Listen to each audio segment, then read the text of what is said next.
क्षमा breaking Jain news.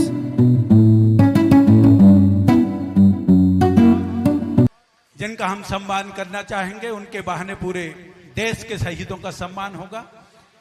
सबसे बड़ा सम्मान, देश का सबसे बड़ा सम्मान, अशोक चक्र सम्मान से सम्मानित।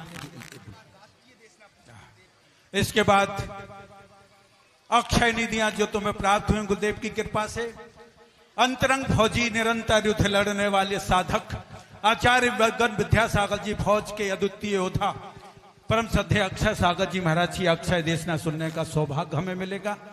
ये विराम है, अंतिम नाम तो नहीं कह सकता, पर इस सूची का ये आखिरी नाम है। शहीद नीरज कुमार जी देवराला, जिन्हें अशोक चक्र प्राप्त हुआ, हाथ ऊपर करके तालियां बजाइएगा। उनके सम्मान के लिए मैं आग्रह करूंगा श्री श्रवण कुमार जी, ममता जैन, डॉक्टर शालिनी सी, अमर, अमन, सिंगाई परिवार मडावरा, और अगर के लिए उनके परिचय के लिए मैं आग्रह करूंगा कुणाल और लव, जो उनके दो बेटे हैं, कृपया वह भी हमारे साथ में यहाँ मंच पर आएंगे। शहीद नीरज कुमार सिंह, भारत सरकार का सबसे बड़ा चक्र अशोक चक्र। आज मडावरा भी धन्य है एक अशोक चक्र अवार्डी को यहाँ सम्मानित करते हुए, और आप स्वयं भी गौरवान्वित होंगे इस परिवार को सम्मानित करते हुए। राजपूताना राइफल्स की 13वीं और बटालियन में, साथ में राष्ट्रीय राइफल्स की 57वीं बटालियन में नायक के पद पर सेवारत शहीद नायक नीरज कुमार सिंह, जिनका जन्म 5 जून 1981 को देवराला गांव में हुआ। उनके पिता जो एक किसान थे, ओमवीर सिंह जी, और जिनकी माता श्रीमती राजेश देवी, उनकी पत्नी वीर नारी परमेश्वरी देवी। 2015 में 26 जनवरी को कूपवाड़ा में जम्मू कश्मीर में एक तलाशी अभियान किया गया, जिसमें आतंकवादियों को तलाश की जा रही थी। ऐसा संदेह था कि 26 जनवरी को एक बड़ा आतंकी हमला देश के कई हिस्सों में किया जाएगा, और उसकी तलाश में जब नायक नीरज कुमार सिंह अपनी पलटन के साथ जा रहे थे, तभी उन पर आतंकवादी हमला हो गया, और आतंकवादियों से लोहा लेते हुए उन्होंने अपने प्राणों का बलिदान दे दिया। उनके इस बलिदान पर उनकी पूरी पलटन उनके साथ थी, और इस बलिदान के साथ में जब उन्होंने कुछ आतंकियों को भी वहां ढेर किया, भारत सरकार ने उनकी इस वीरता को अशोक चक्र से सम्मानित किया। कृपया जोरदार तालियों से नायक नीरज कुमार सिंह के इस बलिदान को, इस शहादत को याद करें। यह एक ऐसा परिवार जिसमें वीर नारी परमेश्वरी देवी अपने बच्चों को उच्च शिक्षा देने के लिए इस संसार में अपनी जीवटता को कायम रखे हुए हैं। वर्तमान में नोएडा में रहकर अपने दोनों बच्चों को उच्च शिक्षा दीक्षा दे रही हैं। और लोग कहते भले ही हैं कि ये नारी बहुत तेज है, बहुत तेज बोलती है, लेकिन वाकई में जब मैं आज इनसे मिला तो मैंने ये महसूस किया कि वाकई में इनका ये ओजस्वी होना आज के जमाने में बेहद जरूरी है। जिस महिला ने अपने पति को इस वीरता के साथ खोया हो, और उसे जब इस संसार में अपनी लड़ाई लड़ना पड़ रही हो, तो आवश्यक है कि वह अपने इस ओजस्वीपन के साथ में ही इस युद्ध को लड़े और अपने दोनों बच्चों को देश सेवा के लिए आगे बढ़ाएं।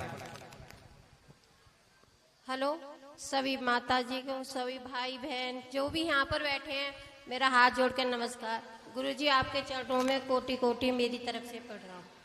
हाँ, मैं ज्यादा बोलती हूँ, क्यों नहीं बोलूं? मैं भारत की नारी हूँ, है मेरा हक है। मैं अपने भारतवासियों से चाहती हूँ कि हमारा ना कार्टून ना बनाएं, हमें सम्मान करने के मकसद से बुलाएं। सम्मान करने को बुला लेते हैं, हमें एक शोपीस की तरह बैठा देते हैं, वो हमें नहीं चाहिए। जिससे तो मैं अपने घर में ठीक हूँ, मुझे ऐसा सम्मान नहीं चाहिए। मुझे तो सम्मान अपने राष्ट्रपति ने दे दिया 26 जनवरी को, और सम्मान नहीं चाहिए। हाँ, हम आपकी इज्जत करते हैं तो हमारी इज्जत आप करो। ये नहीं है हमें सम्मानित करने के लिए बुला लिया और बीच में नेताओं को घुसा दिया, ऐसा नहीं चाहते। हाँ, आज मैं कहती हूँ मैं नेता से बड़ी हूँ, मैं नेताओं को अपने सामने कुछ नहीं मानती, क्योंकि मैं वीर नारी हूँ। मैं उस शहीद की पत्नी हूँ जिसको अशोक चक्र मिला। मैं गर्व से कहती हूँ मैं वीर नारी हूँ। और मुझे सम्मान करो तो अच्छी तरह से करो, नहीं तो मैं अपने घर में खुश हूँ। मुझे नहीं चाहिए ऐसा सम्मान, क्योंकि मैं शोपीस बनने नहीं आई हूँ। मैं सम्मान लेने के हकदार हूँ, तो मुझे सम्मान चाहिए। ये है मेरा कहना। हाँ, मैं ज्यादा बोलती हूँ, क्षमा चाहती हूँ अगर मेरी वाणी से आपको कष्ट हुआ है, और नेता लोगों से मैं क्षमा नहीं मांगती। आज केवल आदरणीय दीदी की इन्हीं बातों हाँ, से मैं हम क्षमा लोग मांगती प्रसन्न हूँ, हुए। अपने गुरु महाराज से क्षमा मांगती हूँ। अगर मेरी वाणी से आपको कोई कष्ट हुआ हो तो मुझे माफ कर दो अब, क्योंकि मैं नेता लोगों से इसलिए घृणा नहीं करती, मेरे साथ हुआ है इसलिए मैं घृणा करती हूँ। मैंने अपने हस्बैंड की मूर्ति खुद बनवाई, मैंने किसी का सहयोग नहीं लिया। मैंने पाई पैसा मैंने अपने गांठ से लगाया, और उसका अनावरण भी मैंने खुद नहीं किया। मैंने किसी को नहीं बुलाया। मेरी नजरों में ना कोई विधायक है ना कुछ है। मैं अपने हस्बैंड की नजरों में मैं खुद हूँ। उसका अधिकार मैं किसी को नहीं दूंगी, क्योंकि मैंने किसी से कुछ सहयोग नहीं मांगा, तो मैं अपना अधिकार क्यों दूं? मेरी गलती क्या है बताओ ना, बताओ ना। आएंगे, पैसा मैंने लगाया, मूर्ति मैंने बनवाई, सब काम मैंने करा। अनावर जी विधायक जी को करा दो। क्यों कराऊं विधायक जी? कौन होते हैं विधायक जी? मैं बैठी हूं ना, मैं विधायक जी से ऊपर हूँ। आज भी गर्व से कहती हूँ मैं ऊपर हूँ।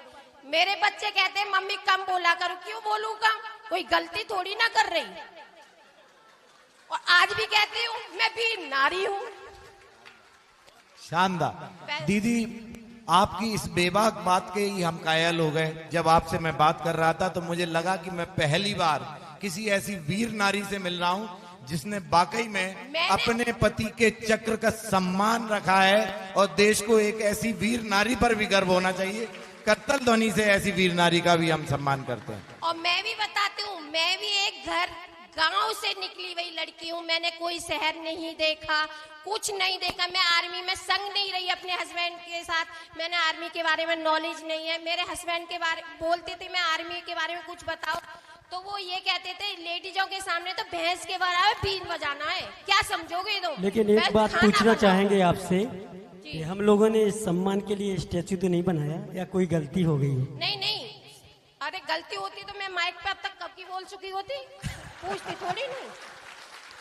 बिल्कुल सही बात है महाराज जी, कोई गलत बोला मैंने? महाराज जी का आशीर्वाद आपके साथ और है। मेरी उम्र ज्यादा नहीं थी, 27 साल एज की थी जब मेरे हस्बैंड गए थे। बड़ा बेटा 5 साल का था, छोटा 4 साल का था। आज मैंने ये इतने बड़े कर दिए, ये भी आर्मी में जा सकते हैं आराम से। अगर इनका मन हो जाओ बेटे। यह दिलेरी केवल एक माँ की हो सकती है जो अपने बच्चों को भी आर्मी के लिए जाने तैयार करे। उस दिन की बात याद करती हूँ, मैं रोती हूँ। समाज के सामने नहीं रोती हूँ, मैं अकेले कमरे में रोती हूँ। क्यों दिखाऊं अपने आंसू जनता को? जनता को हमारे आंसुओं की कोई परवाह नहीं है। जनता हमारे आंसुओं को देख के हंसती है, कहती है इसको तो पैसे मिल गए, दिखाती रोती है। ये क्यों रोऊं मैं? रोऊंगी मैं अपने हस्बैंड की समाधि पे रोऊंगी तो मैं हस्बैंड की फोटो के सामने रोऊंगी, मैं जनता के सामने नहीं रोती हूँ। उस दिन का वाकया सुनाती हूँ जिस दिन मेरे हस्बैंड शहीद हुए थे। मेरा ऑपरेशन पित्त की थैली का हुआ था। मैं पेशेंट थी, 11 दिन की थी जिस दिन मेरे हस्बैंड की शहीद की खबर आई थी मुझको। और उस दिन मेरे हस्बैंड ने फोन करा, मेरी सासू माँ ने बात करी, मेरे दोनों बच्चों ने बात करी। जब मेरा नंबर आया तो कहते हैं इन्हें सोने दो, आराम करने दो, मैं ऑपरेशन के बाद इनसे बात करूंगा, मम्मी मत जगाओ क्योंकि इसका ऑपरेशन हो रखा। उस दिन मेरा मन, कहते हैं ना अपने मन में अंदर ही आ जाती है कुछ घटना घटने वाली है। मेरे हस्बैंड के फोन में मेरी 36 मिस कॉल थी, पर उन्होंने फोन नहीं उठाया क्योंकि उठाते कहा, वो ऑपरेशन में थे। मैं अपनी सासू माँ से कहती हूँ मम्मी कुछ हो गया। वो कहती है दवाई खा और सो जा, क्योंकि तेरी सोच है ना इधर उधर घूम रही है, कुछ नहीं हुआ। और उस दिन के बाद 2 बजे हमारे पास खबर आती है, ये खबर नहीं आती कि मेरे हस्बैंड शहीद हो गए हैं, ये खबर आती है मेरे पास कि मेरे देवर को गोली लग चुकी है और वो हॉस्पिटल में। अब बताओ, देवर को गोली लगी है और मेरे पास खबर आ रही है। सोचने वाली बुद्धि है। सास के पास खबर जाएगी ना, मेरे पास नहीं आएगी। तो वो अंदरूनी महाराज की कृपा समझ लो या कुछ की, वो दिमाग में अपने आप ही आ जाता है। पर मेरे हस्बैंड ने मुझे ऑपरेशन के बाद ये नहीं देखा वो जिंदी है या ऊपर चली गई। ये कहानी है मेरी। और वो कुपवाड़ा से कभी वापस नहीं आए और ताबूज में आए मेरे हस्बैंड। और आज देख लो, कुछ नहीं होता, जिसकी जितनी जिंदगी है वो इतनी ही जीता है। पर ये है, हमारा समाज हम लोगों को नहीं जीने देता है। हमसे कहेंगे विडो जा रही है, क्यों है विडो? वीर नारी है ना, वीर वधू बोलो ना। मैं क्यों बोलोगे आप? नहीं बोलने का अधिकार नहीं दिया आपको। हमें है ना बोलना है तो वीर वधू कह के बोलो। कोई को अधिकार नहीं है जो हमें है ना विडो बोल दे। अगर हो हिम्मत तो मेरे सामने आ जाए, बोल के दिखाए। जय हिंद, जय भारत। महाराज जी आपसे क्षमा चाहती हूँ, बार बार क्षमा चाहती हूँ, क्योंकि आदत गलत है ज्यादा बोलने की। और पर महाराज जी इस बोलने के कारण इस समाज से मैं जीत पा रही हूँ। ये दीदी का बहुत बहुत परमेश्वरी बहन की नहीं, इनकी दर्द भरी आवाज थी। ये परमेश्वरी बहन की नहीं, अंदर की दर्द भरी आवाज है। और आपकी बेबाकी पे हमें नाज है। पर यह भी कहना बहुत लाजमी है, प्रदीप जी राजनेता नहीं, राजनीति में भले आदमी है दोस्तों। और राजनीति में किसी भले आदमी का हाथ ऊपर करके तालियां बजनी चाहिए उनके लिए। मैं आमंत्रित बहुत आभारी हूँ। और मैं महाराज जी से बहुत बहुत धन्यवाद करता हूँ, क्योंकि महाराज जी आपने बहुत अच्छा प्रोग्राम कराया और मैं आपके प्रोग्राम में शामिल हुई। अपने आप को बहुत बहुत आभारी समझती हूँ महाराज जी। और महाराज जी का प्रोग्राम भी सुन के पता है मेरे मन में क्या आया? कहीं फ्रॉड तो काम नहीं है ये।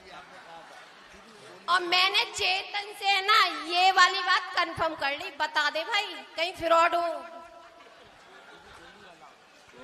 ऐसा हो रहा है। हाँ। इसलिए ऐसा बोलना पड़ रहा है दोस्तों। हाँ। और आज भी आप बताते हो, मैं ऐसी वीर नारी हूँ। आज भी मुझे अपने हस्बैंड के फूल बीनने पे 5 गोलियां हैं मेरे पास। कौन रख सकती है ऐसी नारी? मैंने रख रखी है। पाकिस्तान की 5 गोली है मेरे पास आज भी, वो भी मेरे हस्बैंड के शरीर से निकली हुई।